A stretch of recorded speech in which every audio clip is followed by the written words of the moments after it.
ጥቂት መከራ መጥቶ ጸልየን ድንግል ማርያም አልሰማን ስትል መስማት አቅቷት ሳይሆን በዚያ መከራ ውስጥ ክፉ ነገር አልፎልናል ነው። እስኪ በሉላችሁ በዚያ መከራ በሉ። ብዙ ነገር አልፏል።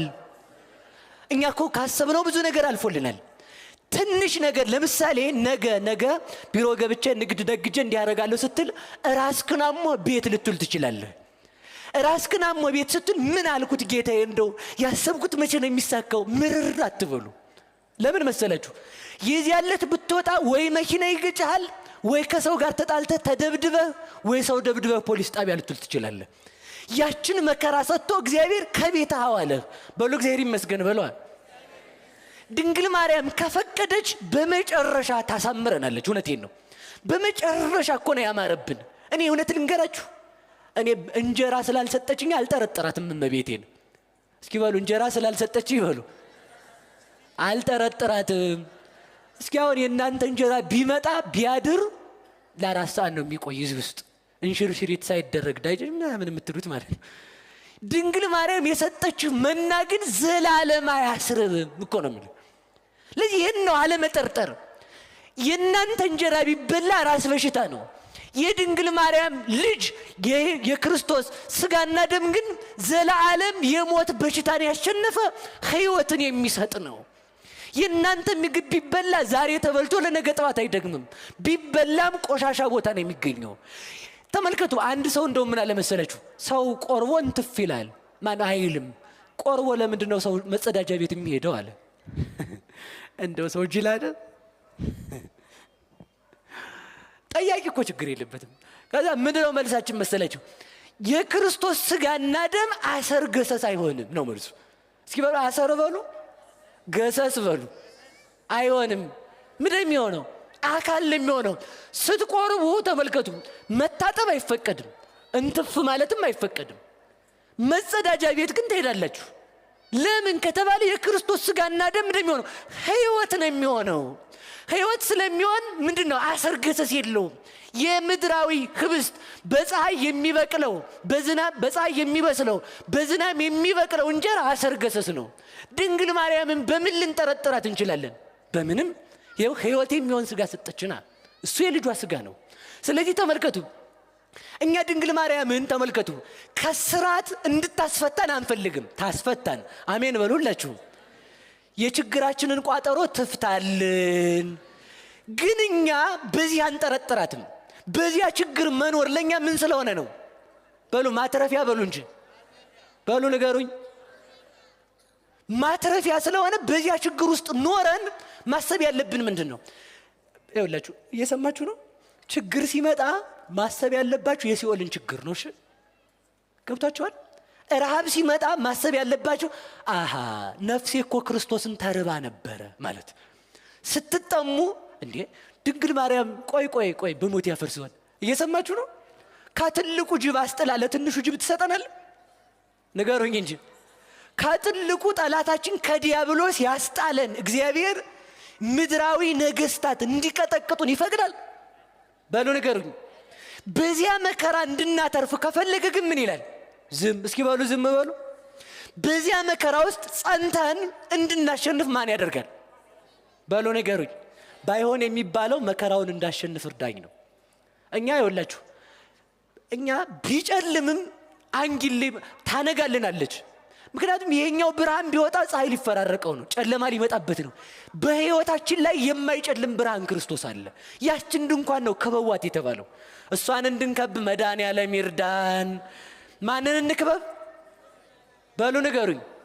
ድንግል ማርያምን።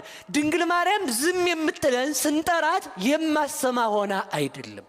እንግዲያውስ በዚያ መከራ ውስጥ ቆይተን ማንን እንድናተርፍ ነው? በሉ እግዚአብሔርን በሉ እንጂ ጽዮንን ክበቧት በሉ ሁላችሁም። በአካል ክፍሏ ተነጋገሩ። ስለዚህ ምን በሏት ነው? እመቤታችንን ከባችሁ አውሩ። ለምን? በሷ አካል ክፍል ተመልከቱ ማንን እናያለን? እግዚአብሔርን። እስኪ ድንቅ ነገር ጥቀሱልኝ በዚህ ዓለም ታምር ጥቀሱሽ። ታምር አትጠቅሱ? የለም ታምር እናንተ ሰፈር?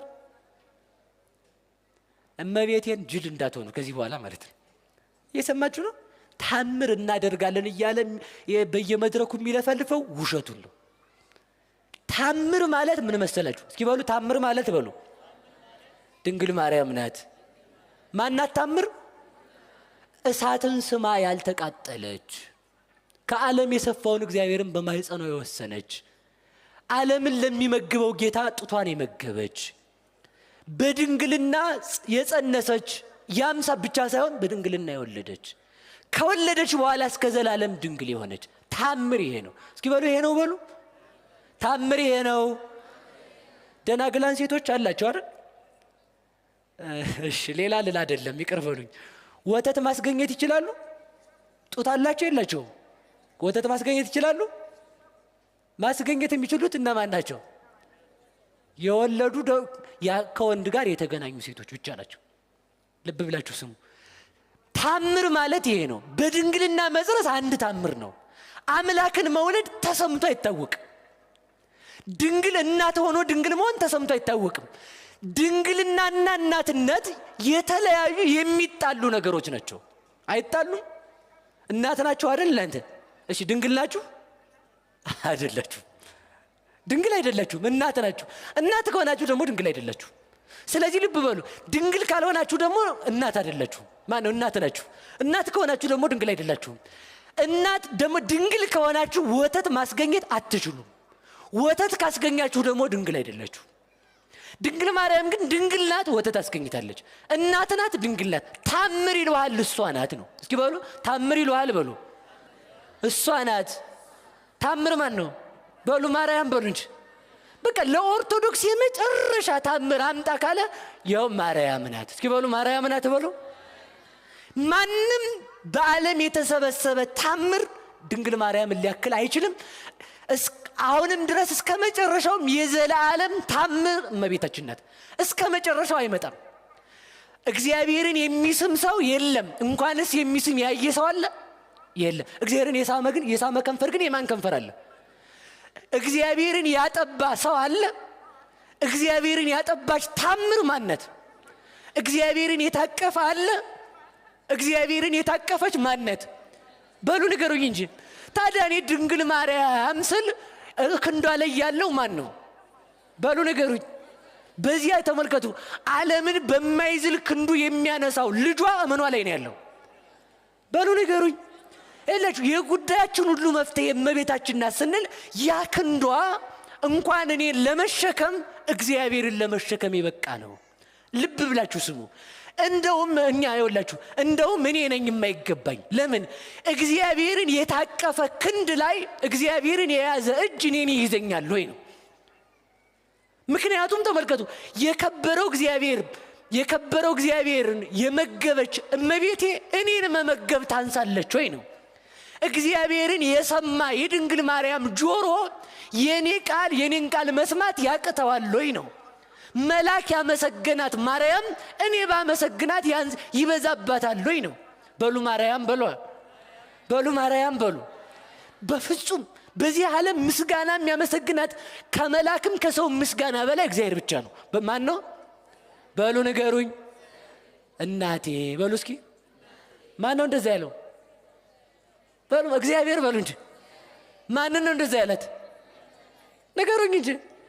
ድንግል ማርያምን እናቴ ካለ ልጅ እኮ ነው ከሁሉ የምትሻል ድንኳን ያላት፣ ከመላክም የምትበልጥ፣ ከኪሩቤል ከሱራፌል የምትልቅ፣ ከመላክ እግዚአብሔርን ተመልከቱ። ከመላክ እግዚአብሔር አገልጋዬ ያለው መላክ ቢታሰብ በእግዚአብሔር ዙፋን ፊት ሊቆም ነው።